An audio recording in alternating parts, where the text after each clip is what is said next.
At least here in New Zealand, learning and behavioral difficulties, that's a very hot topic nowadays. You see it a lot in the newspapers and on radio programs.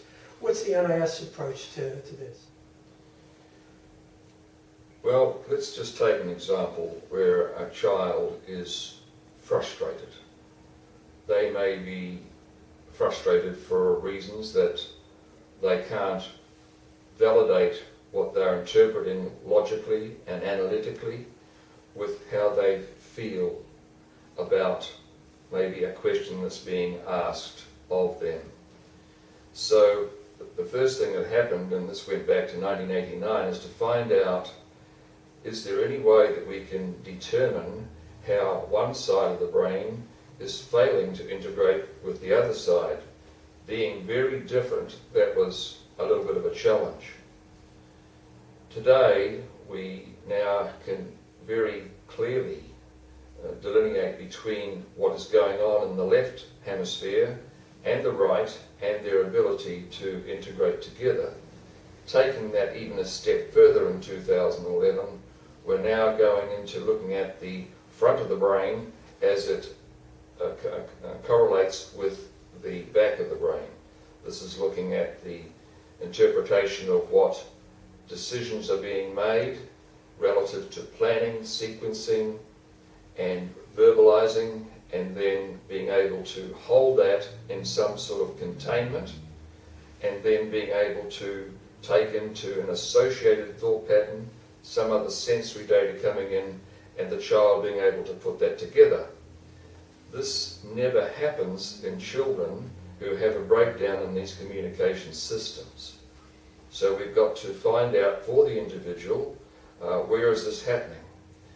And through our testing, we can very clearly interpret where their breakdown is occurring. So that's the general integration patterns. In addition to that, there can be circumstances where they have an allergy, which is then causing reactions in the system.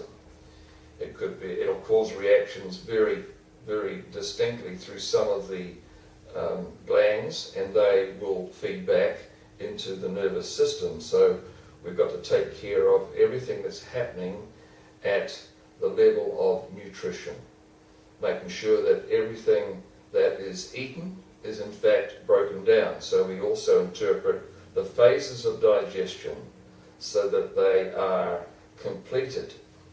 And we're looking at things that would upset that. And that is the digestive valves that can be now isolated to find out why they don't open and close in the right sequence.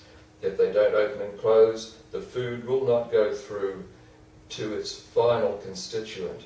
If it doesn't reach that constituent, then we have an allergen possibly, and even worst case, we have a bad antigen that is reactive with this child.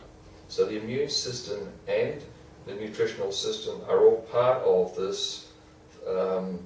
As we interpret ADD, ADHD, they are labels that are clearly given to satisfy a very bad interpretation from some individual about their child. So they're just given that label, and then that makes it very easy for them to explain. Mm.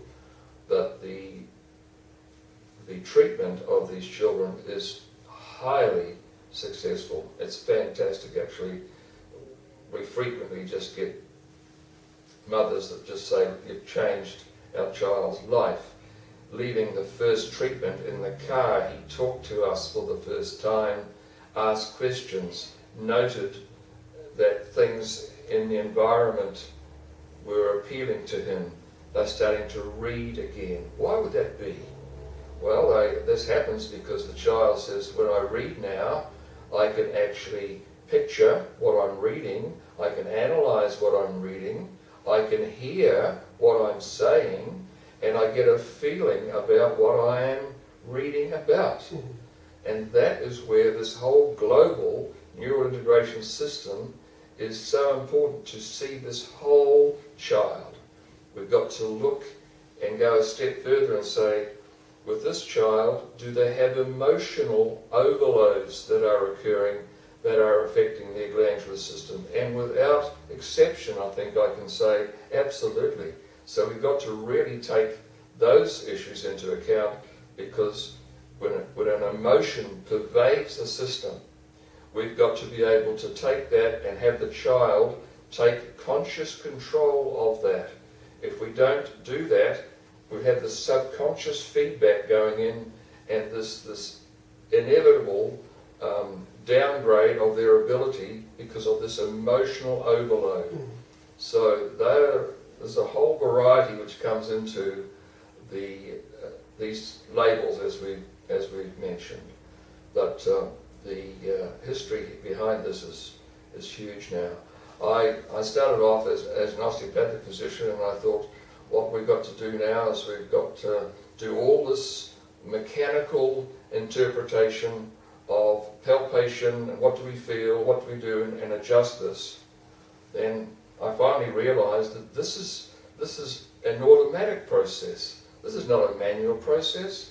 This is an automatic process where the brain should be taking control of all these systems automatically, and it does that absolutely perfectly. I've got athletes coming in and they say, well, if I don't stretch after I have do my triathlon or whatever, I'm feeling really difficult. Why? Because the automatic process is missing. There's no need to have to stretch after an exercise if the brain says, I know there's a lactic acid buildup, I know there's certain muscle functions that have been pushed to their limits. It takes care of all of that. And this is why the system is so fabulous. As they say, awesome. Yeah, but excellent questions, and I do appreciate you asking those questions today.